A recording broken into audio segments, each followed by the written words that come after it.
Hey guys, so welcome to Grounded Roots, and my name is Jason. This is video number 2. I won't post them the same day, obviously, but so I'm here waiting for my son who's in our abysmal healthcare system, and I figured I'd get some videos out while the car charges a little bit.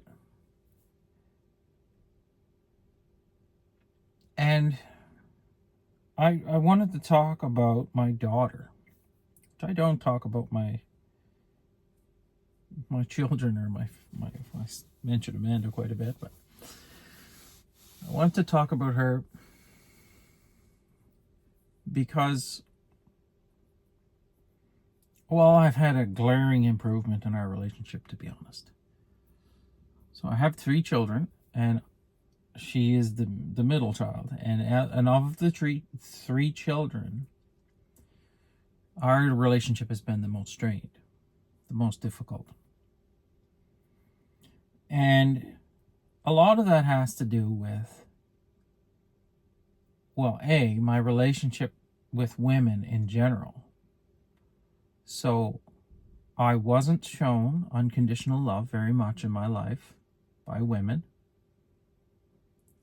And I was conditioned into having certain behavioral patterns where, well, you're looking for that. And if you get treated a certain way, it triggers reactions in you, and you, well, act out, I guess. It's all subconscious. It's all burnt into you, and you don't know why you're even doing it.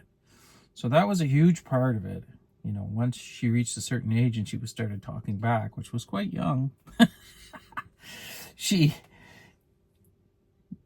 started triggering those things in me, and I wasn't awake enough to understand what was going on. So we butted heads. Not to mention, she's extremely similar to me as far as personalities go, in that she's very bright, she is very articulate, she can debate like no one I've ever seen, and she's extremely stubborn, which she gets from me. All of that. Well, maybe not the brightness, but that's definitely both myself and my wife. So when she was little, we had a wonderful relationship. She was the apple of my eye, so to speak. And like I said, after she reached a certain age, she started triggering those trauma issues that I had in my life. And she would trigger anger in me, and I would not understand why she was acting in certain ways. And I yelled a fair bit. And, you know, well, I was a completely asleep human to begin with, right? So I didn't know why I was doing anything, to be fair. So our relationship, like I said, was strained. She didn't understand why I was acting the way I was. And frankly, like I said, I didn't. So I had my spiritual awakening, which started last December. And I was, well, it started pretty rocky, you know. It was very concerning, and it scared her and everyone around me when it happened. And I mean, it really did. It scared me. So all that did was put more trauma on this kid. Now she's well on her way through high school and will be going to university soon, and you know, so she's a young adult.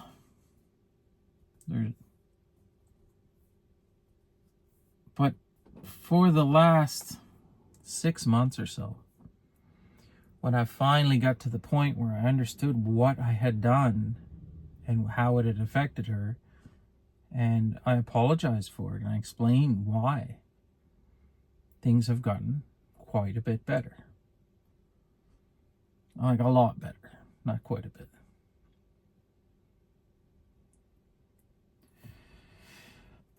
So, this is what I always wanted. I just could never make it happen.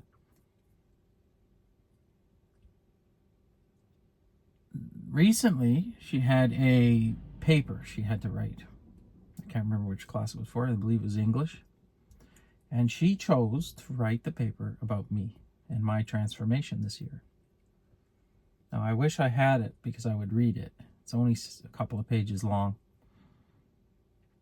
But it touched my heart, and it frankly made all of the stuff that I've gone through over the past year seem worth it.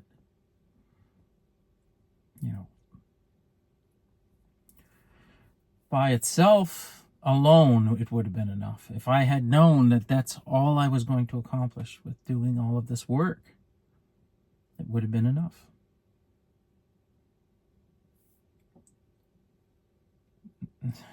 I mean, to paraphrase, she's such a good writer too. I mean, this kid has got a lot going for her. I can't really paraphrase it. Maybe I'll read it. I'll get it and then read it off to so you guys can hear it, because I won't do it justice. But she essentially said that this is the first time that she ever understood me and really wanted to be around me since she was a little kid, which hurts, but it's also encouraging because I know I can't go back, and it's only up from here. Now, this kid, she's an athlete. She's beautiful. She's the strongest person, physically strongest person I know. Like, she does martial arts. She can write. She's an artist. Like, can draw very well. I don't understand how we created this kid, but she's amazing, and can debate. Now, what made me the most proud of all of those things that she can do was we were having a conversation with someone about a particular gentleman in a community here who was really down and out. So he'd stopped washing himself. This was in like a public low-income housing facility.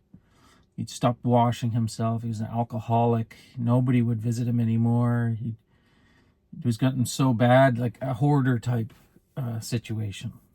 Just absolutely deplorable conditions, and so much so that it was affecting the people in this building complex, which is bad. I get it.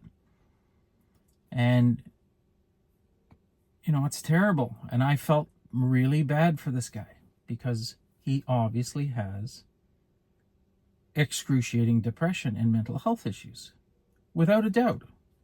You don't just do this stuff to yourself. You don't go from a functioning member of society to that without something having happened. And, some people we were talking to were saying, well, sometimes you just have to pick up your socks, and why can't you just go get help? And why, it's how hard is it to shower and things like this. And my daughter, it blew my mind. I didn't have to say anything. She defended this guy, explained the mental health issues and how hard it is to overcome them, to the point where, like I said, I didn't have to say anything. How can someone that young have that much, empathy for a person, and that much knowledge?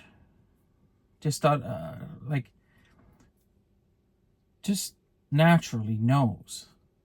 You can't learn that fast. So it made me extremely proud that it sounded like me. It sounded like me explaining why this person was doing what he was doing. And, it turns out he had been abused by a priest and other things. And I'm sure we only know of a handful of the actual incidents that happened to the poor guy. And those things destroy people. They make you not want to live. They make you not care about anything, including showering. And I have intimate knowledge of depression and not wanting to wake up and alcoholism and all of it. So I get it. I mean, I never got to that level. But who knows? If my wife had left me and I was living by myself, who knows?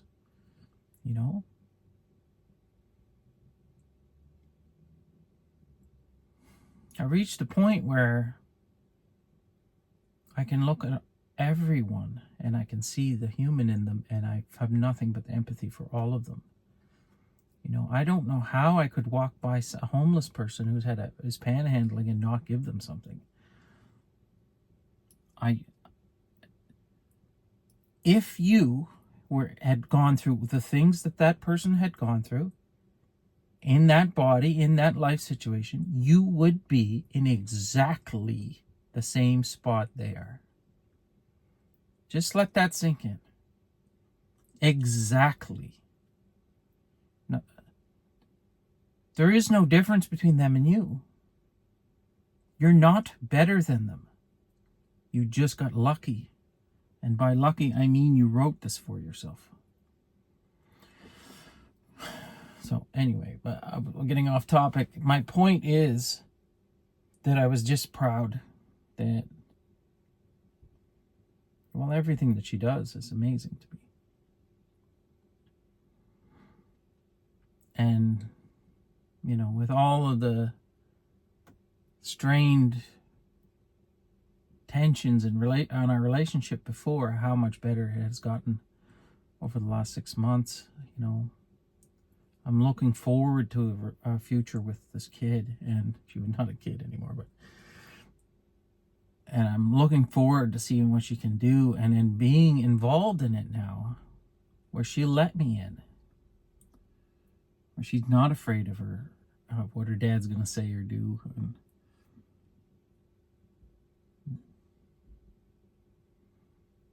And she feels the same way. So life is looking bloody optimistic, and I am grateful for everything that I have. I absolutely am. This year has been unbelievable. And I've taken a step back financially, let's say. But the blessings that has gained me by doing that, by taking that step back and working on myself and on my life, has set me up for a completely different future.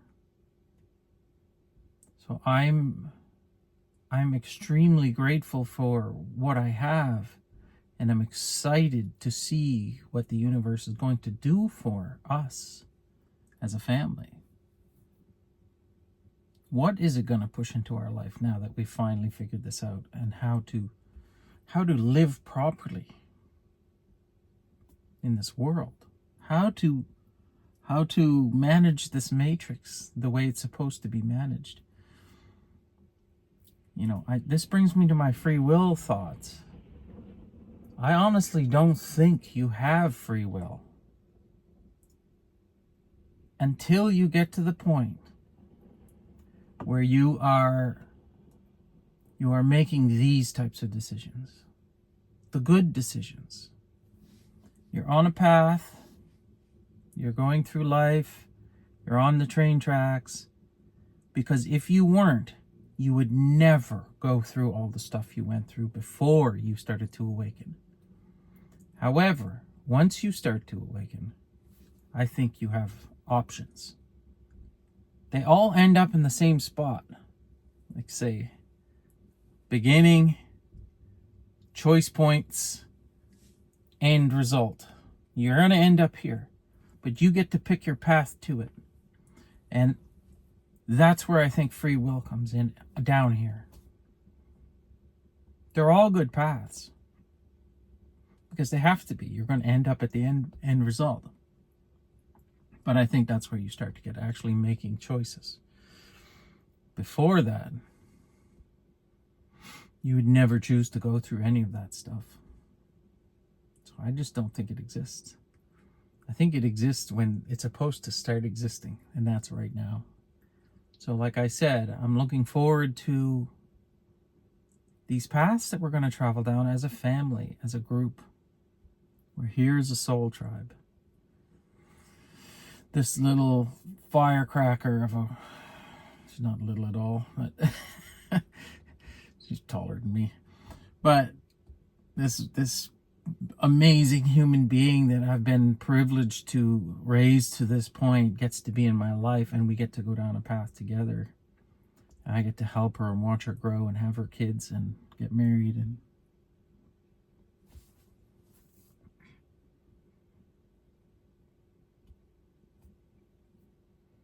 cry at her wedding.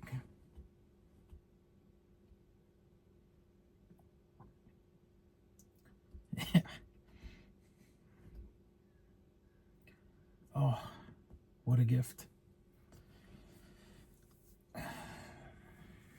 So, I'm happy with what I have, and